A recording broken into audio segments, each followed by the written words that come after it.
BTech and BSc computer సైన్స్కి difference ఏంటి sir? BTech BS computer science రెండు కూడా 4 సంవత్సరాల కోర్సే.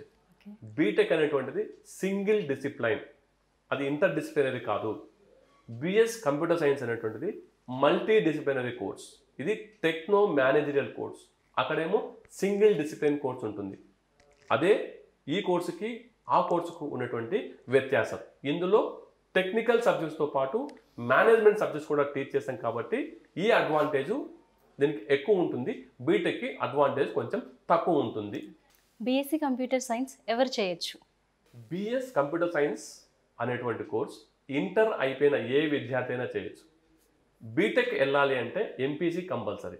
కానీ బిఎస్ కంప్యూటర్ సైన్స్ అనే ప్రోగ్రామ్కి BiPC students, MPC students, MEC and CEC students, intermediate A board అయినా పర్లేదు, అది central, state, international, any board of student ఈ యొక్క బిఎస్ కంప్యూటర్ సైన్స్ కోర్స్ అనేటువంటిది వాళ్ళు సెలెక్ట్ చేసుకోవచ్చు.